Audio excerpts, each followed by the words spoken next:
नमः हरे हराय नमः। हरे कृष्णा जी। तो हमने 15वां अध्याय के हर एक श्लोक को पूरा कर लिया है। आज हम लोग उसको संक्षेप में सार रूप में समझने का प्रयास करेंगे। मुख्यतः अध्याय 15 में 5 सेक्शन है। जो पहला सेक्शन है उसमें बताया गया कि ये संसार का रूप कैसा है और बहुत सुंदर उदाहरण के द्वारा भगवान श्री कृष्ण बताते हैं कि ऊर्ध्वम मूलम अधः शाखम अश्वत्थम प्राहुर अव्ययम छंदांसि यस्य पर्णानि यस्तम वेद स वेदवित्। तो बताया गया कि पूरा संसार एक उल्टे वृक्ष की तरह है जिसकी जड़ें ऊपर है और पत्ते नीचे है। और हम लोग ये देखते हैं, कहाँ पर देखते हैं? जहां पर कोई नदी हो, तालाब हो, उसके पास में अगर पेड़ होगा तो उसकी परछाई हमको दिखेगी उस पानी के अंदर। ऐसे ही ये जो संसार है ये वास्तव में अध्यात्म जगत का प्रतिबिंब है, रिफ्लेक्शन है। तो जो अध्यात्म जगत में होता है वैसा का वैसा इस संसार में होता है, पर उल्टा तरीके से होता है। जैसे कि अध्यात्म जगत में प्रेम का भाव रहता है और संसार में काम वासना का भाव रहता है। जो प्रेम का भाव होता है बदल जाता है इस संसार में आकर, और इसीलिए जो काम वासना बताई गई वो सबसे बड़ा शत्रु बताया गया। तो कैसे काम वासना को प्रेम में बदले, इसके लिए भगवान ने बहुत अद्भुत लीलाएं करी और बहुत सारी बातों से हमें सिखाया कैसे हम अपने मन के अंदर ये छुपे हुए शत्रु है उसको कैसे दूर कर सकते हैं। तो इस उद्देश्य से पहले भगवान श्री कृष्ण पूरे संसार के बारे में बताते हैं और बताते हैं इस संसार में आके करना क्या है। तो वहां पर बताया गया असंग शस्त्रेण दृढ़ेन छित्त्वा ततः पदं तत् परिमार्गितव्यम् यस्मिन् गता न निवर्तन्ति भूयः तमेव च आद्यं पुरुषं प्रपद्ये। इस संसार में आकर हमें इस संसार से बाहर निकलने का प्रयास करना है। बहुत लोग संसार में आ जाते हैं पर उनको पता नहीं चलता कि करना क्या है। इधर देखते हैं उधर देखते हैं, सब के सब लोग पैसों के लिए भाग रहे हैं और हम भी पैसों के लिए भागने लग जाते हैं। पर कभी हमने ये नहीं सोचा भी हम इस संसार में क्यों आए हैं, किसने हमें इस संसार में भेजा है और हमें इस संसार में आके करना क्या है। तो इसीलिए बोला गया तस्मात् शास्त्र प्रमाणम, शास्त्र के आधार पर यह पता कीजिए कि हम कौन है और हम इस संसार में क्यों आए हैं। तो यहाँ पर बोला गया इस संसार से बाहर निकल कर एक ऐसी जगह पे जाना है जहां पर पहुंचने के बाद में वापस आना नहीं पड़े। और ऐसा कौन सी जगह है, आने वाले श्लोकों में भगवान बताते हैं। पिछले श्लोकों में भी भगवान बताए हैं आ ब्रह्म भुवनान लोका पुनरावर्तिनोर्जुन। ब्रह्मा जी के लोक में चले जाओगे तो भी आना जाना लगा रहेगा, पर ऐसी जगह पर जहां पर वापस नहीं आना पड़ता वह भगवान का धाम है और हमें उनके धाम में जाने का प्रयास करना है। और कैसे करेंगे? तमेव च आद्यम पुरुषम प्रपद्ये। जब हम भगवान की शरण में रहकर कार्य करते हैं तब हम उस अद्भुत जगह पर जा सकते हैं। और बोलते हैं पहले भी कोई गया है? हाँ जी, बहुत लोग गए हैं। तो योग्यता क्या चाहिए? निर्माण मोहा जित संग दोषा अध्यात्म नित्या विनिवृत्त कामाह। ये काम वासना की भाव से जब हम बाहर निकल जाते हैं तो हम ऐसी जगह पर जाने के योग्य बन जाते हैं। जैसे कि कोई व्यक्ति अगर कोई अपराध करता है तो उसको जेल में बंद कर देते हैं और जेल के अंदर रहकर उसके सुधार के लिए कार्य किया जाता है, ताकि जब वो जेल से बाहर निकले तो अपनी जो गलतियां करी है वो गलतियां न करे। ऐसे ही हम इस संसार में आए हैं निवृत्त कामाह, जो काम वासना हमारे अंदर छिप के बैठी हुई है उससे वो बाहर निकालना है, क्योंकि अध्यात्म जगत में केवल प्रेम का भाव है। जैसे ही काम का भाव आता है तब वह अपराधी बन जाते हैं और इस संसार में एक जेल की तरह बंद जाते हैं। इसीलिए वे निवृत्त कामाह। जब हम अपने खुशी के लिए, अपने इंद्रियों के सुख के लिए भागते हैं तो उसको बोलते हैं काम वासना, और जब हम भगवान की प्रसन्नता के लिए कार्य करते हैं तो उसको बोलते हैं प्रेम भाव। तो अध्यात्म जगत में हर कोई भगवान की सेवा में लगा हुआ है और इस संसार में हर कोई अपने सुख के लिए भाग रहा है। मेरे को मजा कहाँ मिलेगा उसके लिए कार्य करते हैं और इसीलिए इस संसार में बंध जाते हैं। बाहर निकलने का जो मार्ग बताया गया, विनिवृत्त कामाः।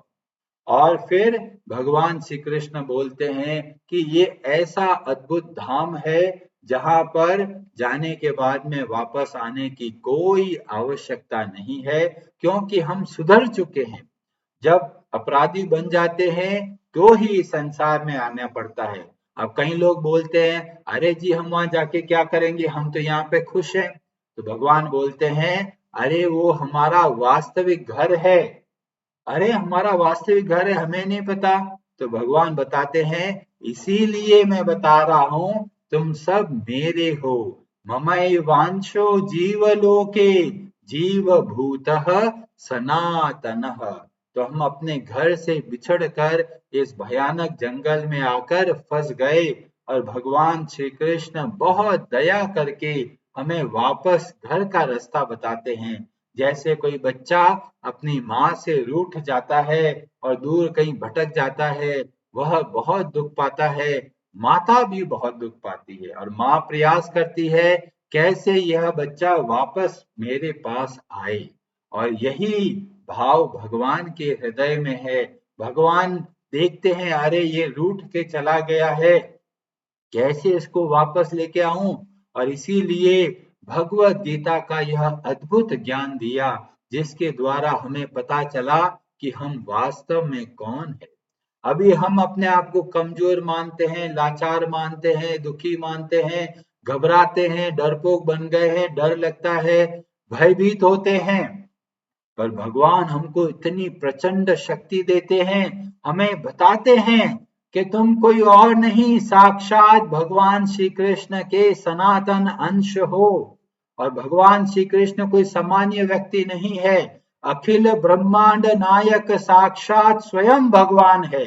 और हम उनके अंश होकर इस संसार में इस तरह दुखी, हताश, निराश और भयभीत कैसे हो गए।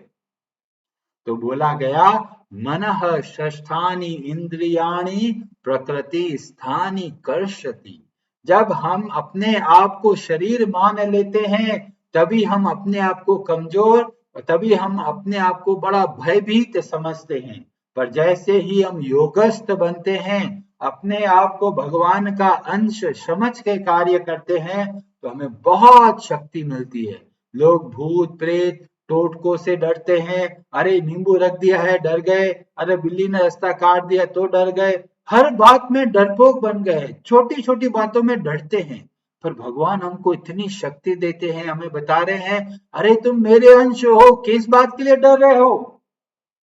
हमें डर लगता है जब हम अपने आप को शरीर समझ बैठते हैं। और फिर भगवान श्री कृष्ण बहुत बढ़िया तरीके से बताते हैं किस तरह से हम इस संसार में बंध कर दुख पाते हैं। और वहां पर बताया गया कि जैसे वायु सुगंध को लेके जाती है, ऐसे ही यह सूक्ष्म शरीर हमें इस जीवात्मा को एक शरीर से दूसरे शरीर में लेके जाता है। और हमें पता ही नहीं चलेगा जब तक हमारे पास ज्ञान चक्षु नहीं मिलेंगे, जब तक हम भक्तों के संग में शास्त्रों का अध्ययन नहीं करेंगे, तब तक हम अपने आप को शरीर समझते रहेंगे और इसी अनुसार जीवन में सुख और दुख की लहरों में भटकते रहेंगे। और ये नहीं है कि भगवान ने हमारा साथ छोड़ दिया, जाओ तुम अपराधी बन गए, जेल में बंद हो गया, मेरा कोई काम नहीं। भगवान हमारे लिए इतना व्याकुल रहते हैं कि संसार में परमात्मा के रूप में आते हैं, हमारे जीवन की सारी व्यवस्था करते हैं। और 12वें श्लोक से लेकर 15वें श्लोक तक भगवान बहुत अच्छे से बताते हैं कि किस तरह से वे हमारा ध्यान रखते हैं। हम भले ही भगवान को भूल गए, पर भगवान ने कभी भी हमको भूले नहीं है। जो जो शरीर में हम गए, जैसे जैसा हम करना चाहे, भगवान परमात्मा के रूप में सदैव हमारे साथ चले हैं। चाहे सूअर बन गए, चाहे तोता बन गए, चाहे गाय बन गए, चाहे भैंस बन गए, कुछ भी बन गए, पर भगवान ने कभी भी हमारा साथ नहीं छोड़ा। भगवान इतने दयालु है और हम है कि सबसे पहले भगवान का साथ छोड़ते हैं। भक्ति के लिए बोलते हैं, अरे जी टाइम नहीं है, अभी तो ये करना, बुढ़ापे में आके सोचेंगे जी अभी क्यों भक्ति करना है। पर यहाँ पर हमें देखने को मिलता है भगवान ने हमारे जीवन को जीने की सारी व्यवस्था करी है। जेल के अंदर इतनी व्यवस्था नहीं मिलेगी, इतना आनंददायी जीवन यहाँ पर हमें मिलता है, जेल में कभी भी नहीं मिलेगा। और भगवान कैसे दयालु बनकर इतनी सारी चीजों की व्यवस्था करते हैं। आप बताते हैं, यदा आदित्य गतम तेजो जगत भास्यते अखिलम यच्च चंद्रमसि यच्चाग्नौ ततेजो विद्धि मामकम। सूर्य की किरणों के रूप में भगवान दया करते हैं और हमारे जीवन को चलाने में सहायता करते हैं। सूर्य देव अगर नहीं होते तो हमारा जीवन चल ही नहीं सकता। चंद्रमा की किरणें नहीं होती तो हमें भोजन की व्यवस्था नहीं हो सकती। अग्नि नहीं होती तो हम अपने खाने को पचा नहीं सकते। हमारे जीवन के हर क्षण में भगवान ने हमारा हाथ पकड़ के रखा है और इसीलिए जीवन चल पा रहा है। जो लोग सोचते हैं, अरे भगवान ने हमारे लिए क्या किया है, आप ये देखिए भगवान ने क्या नहीं किया है। जो जो हमारी आवश्यकता है सबके लिए पूर्ण रूप से सारी की सारी व्यवस्था करी है। हमारे लिए भोजन की व्यवस्था करी है। अगर भोजन ही नहीं होता तो हम क्या कर सकते। हमारे जो खाना डाइजेस्ट करते हैं वो अग्नि जो है वह भगवान बोलते हैं मेरी शक्ति से चलती है। अहम वैश्वानरो भूत्वा प्राणिनाम देहम आश्रितः प्राणापान समायुक्तः पचाम्यन्नम चतुर्विधम। जो खाना पचता है वो क्या हम पचाते हैं? नहीं, वो भगवान की शक्ति से पचता है। जो जो हमें अंदर से आवाज आती है जब हम गलत कार्य करते हैं, वो आवाज कौन देता है? भगवान बोलते हैं सर्वस्य चाहम हृदय सन्निविष्टो, मैं हृदय में विराजमान होकर मार्ग बताता हूँ। इतने दयालु भगवान है कि कभी भी हमारा साथ नहीं छोड़ते और अंदर से भी प्रेरणा देते हैं, बाहर से भी प्रेरणा देते हैं। बाहर से प्रेरणा देते हैं शास्त्रों के ज्ञान से, और वहां पर बताया गया वैदैश्च सर्वेर अहम एव वेद्यो, सारे वेदों के द्वारा हमें यह समझना है हम कौन है, भगवान श्री कृष्ण कौन है, हमारा उनके साथ क्या संबंध है और हम कैसे उस संबंध को वापस जीवित कर सके। और इसीलिए भगवान फिर 3 श्लोकों में सारे वेदों का सार हमें समझाते हैं। पहला बहुत अच्छे तरीके से बताते हैं कि 2 तरह के पुरुष होते हैं, एक तो इस संसार में बंध गए और दूसरे जो अध्यात्म जगत में है। और फिर भगवान बोलते हैं इन दोनों से उत्तम एक और पुरुष है जो पुरुषोत्तम कहलाते हैं।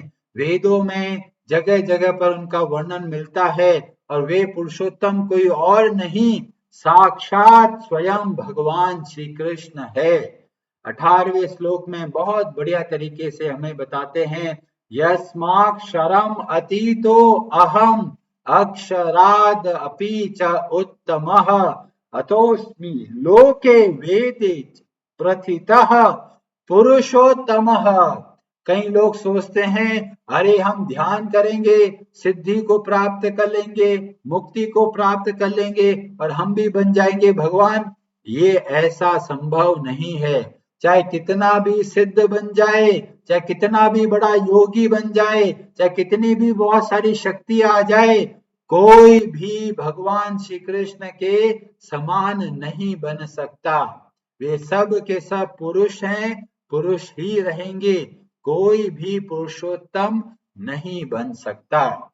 और इसीलिए चाहे अध्यात्म जगत में जाए, चाहे संसार में रहे, चाहे कोई छोटी मोटी सिद्धियां प्राप्त कर ले, चाहे वो बाबा जी योग आसन कर ले, कोई भी भगवान के समान नहीं बन सकता। और इसीलिए इस बात का ध्यान रखे, हरेक को भगवान की तरह नहीं पूजना है। बहुत लोग मिलेंगे, कोई लोग ऐसी शक्ति होगी कि आपकी मन की बात पढ़ लेंगे, तो कोई भगवान नहीं बन जाते। थोड़ी छोटी छोटी सिद्धियां प्राप्त करके जुगनू जो बन जाते हैं, वो सूर्य की शक्ति का सामना नहीं कर सकते। इसीलिए बताया गया कि जो भगवान श्री कृष्ण को अच्छे से समझ जाता है, वो क्या करता है, स सर्वविद भजति माम सर्व भावेन भारत। वो पूर्ण शक्ति के साथ, टुकड़ों में भक्ति नहीं करनी है कि एक माला हरे कृष्णा करेंगे, एक माला शिव जी की कर लेंगे, एक माला दुर्गा जी की कर लेंगे, ऐसे टुकड़ों में भक्ति नहीं करनी है। पूर्ण हृदय से, अनन्य भाव से जब भगवान श्री कृष्ण की भक्ति करते हैं, तो हमें वो भक्ति में बहुत अद्भुत अनुभव प्राप्त होते हैं। और जो भगवान श्री कृष्ण को अच्छे से समझ जाते हैं, वे पूर्ण शक्ति से भगवान की भक्ति में लग जाते हैं। कई लोग बोलते हैं अरे हम तो बहुत अच्छे से भगवान को जानते हैं, पर भक्ति बिल्कुल नहीं करते, तो समझ लीजिए उन्होंने भगवान को नहीं समझा है। जैसे ही हम भगवान को समझने का प्रयास करने लगते हैं, हमारा भक्ति में स्वतः ही मन लगेगा, हम अच्छे से भगवान के नामों का जप करेंगे।